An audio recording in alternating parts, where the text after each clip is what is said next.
जय हिंद दोस्तों, जैसा कि आप लोग देख रहे हैं अभी हम लोग उन्नाव के एक छोटे से तालाब में हैं। हालांकि अगर इसमें कोई गिरता है नॉर्मल तो आदमी गिरेगा नहीं, क्योंकि बहुत खराब है। तो वैसे ये तालाब है, इसमें कोई डूबेगा नहीं, क्योंकि ये तालाब जो है ये कोई शासन प्रशासन ने नहीं बनवाया है। ये यहाँ की जनता से हो गया, वो गलती से हो गया, क्योंकि जनता भी नहीं जानती थी कि गाड़ियाँ चलने से जो है तालाब हो जाता है। हालांकि ये तालाब ज़्यादा पुराने नहीं हैं, लेकिन इन तालाबों से ऐसा नहीं कि केवल यहाँ की जनता ही जाती है। जब भी नेता यहाँ से गुजरते हैं तो वो अपनी आँख पे या तो काला चश्मा लगा रहते हैं या फिर काली पट्टी बांध लेते हैं, क्योंकि ये सोचने वाली बात है कि जब नेता शासन प्रशासन इसी रोड से निकलते हैं, उनको भी ये चीज़ें अगर नहीं दिख रही तो ये दुर्भाग्य है लोगों का कि वो हर बार जो है हालांकि ये 2 से 3 साल हो चुके हैं। ये रोड अगर उसके पहले सही की जाती तो ये रोड इस तरीके की नहीं हुई होती। अब जब हो गई है तो इसके लिए शासन प्रशासन जिम्मेदार है, क्योंकि 2-4 महीने नहीं, हालांकि 6-7 महीने भी नहीं, 1 से 1.5 साल हो गया इस रोड को खराब हुए। उसके बावजूद भी जो है इस रोड पे कोई जो है कार्य नहीं किया गया है इसके लिए।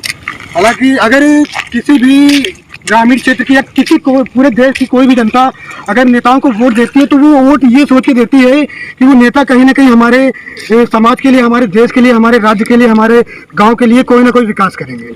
और विकास के नाम पे देख लीजिए जनता के मुंह पे तमाचा है।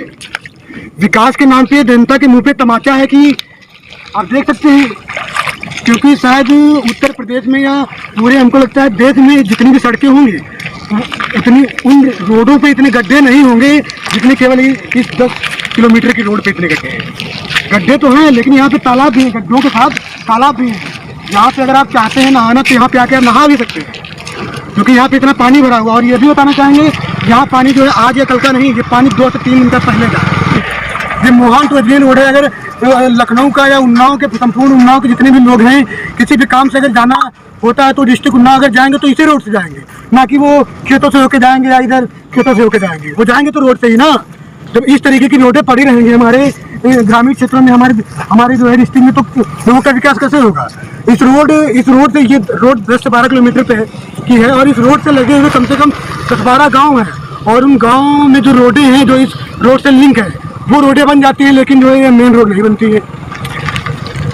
तो कहीं ना कहीं ये शासन और प्रशासन की लापरवाही है, क्योंकि जो हमारे यहाँ हसन ब्लॉक के अंतर्गत आने वाले विधायक जी हैं, उन्होंने चुनाव के पहले समथिंग महीना भर पहले एक न्यूज़पेपर में जो है निकलवाया था कि कुछ कार्य हमने कर दिए हैं पिछले 5 सालों में, और कुछ कार्य बचे हुए हैं। तो उन कार्यों को दोबारा करने के लिए, बचे हुए कार्यों को करने के लिए हमसे तो उन्होंने बोला था कि जो है हमारे पक्ष में वोट करें और हमको जो है इस पद के लिए निर्वाचित करें। तो लोगों ने उनको वो कहीं ना कहीं अच्छे तरीके से वोट किया, तो उन्होंने जो है जीत भी हासिल की।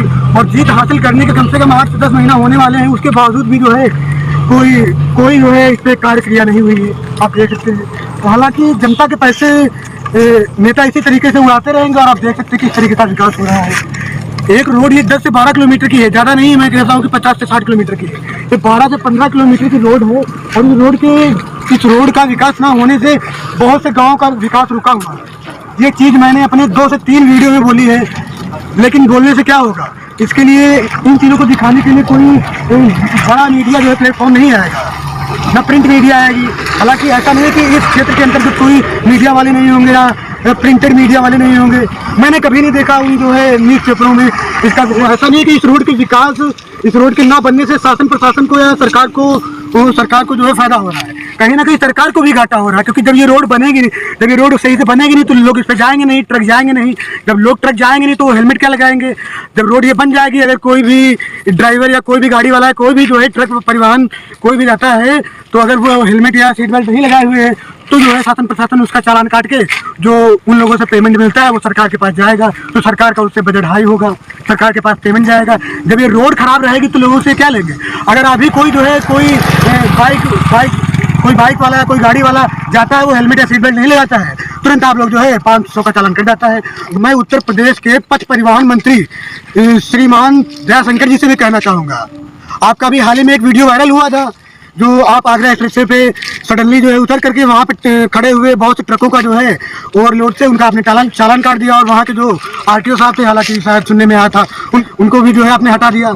उत्तर प्रदेश की राजधानी लखनऊ में जब इस तरीके के शासन प्रशासन और इस तरीके से जो कानून हो सकते हैं, तो फिर डिस्ट्रिक्ट उन्नाव में क्यों नहीं? और सोचने वाली बात यह है, दुर्भाग्य की बात यह है कि उत्तर प्रदेश की राजधानी लखनऊ से सटा हुआ ये डिस्ट्रिक्ट उन्नाव है। उसके लिए भी जो है देख सकते हैं किस तरीके की जो है हालतें हुई पड़ी है। हालांकि जनता जब किसी शासन प्रशासन को नेता बनाती है तो उसके मन में एक विचार रहता है कि अगर हम आज वोट कर रहे हैं तो कहीं ना कहीं वो आगे आने वाले समय में जनता के लिए कुछ करेंगे। लेकिन अगर इसी तरीके की स्थितियाँ रहीं तो जनता कहाँ तक लोगों का नेताओं का साथ देगी? कहीं ना कहीं ये चीज़ें समझनी पड़ेगी, क्योंकि अगर ये रोड बनती है तो कहीं ना कहीं उन नेताओं के पैसे या किसी अधिकारी के पैसे तो नहीं बनेगी। इस रोड के लिए हर उस आदमी ने जो देश में रहता है, जो भारत देश में रहता है, हर उस आदमी ने टैक्स दिया है। हर उस आदमी ने भारत में बनी हुई चीज़ों को लिया है, तब जाके सरकार के पास टैक्स के रूप में पेमेंट पहुंचता है। तब उन्हीं पेमेंट से उसी जो है रास्ते जो है इन रोडों का विकास होता है। तो कहीं ना कहीं समझने की ज़रूरत है। अगर इसी तरीके से चलता रहा तो अगर आज ये एक रोड, अगर आज ये रोड एक भ्रष्टाचार के भेंट चढ़ी है, तो हो सकता है कुछ दिन बाद एक स्कूल कोई होगा वो भ्रष्टाचार के भेंट चढ़ेगा। तो क्यों ना एक बार इसके लिए जांच की जाए। जनता का पैसा है, जब हमारे देश की जनता ही नहीं खुश रहेगी तो हम आगे बढ़ के क्या करेंगे? क्योंकि जनता से ही देश है, ये चीज़ें समझनी पड़ेंगी।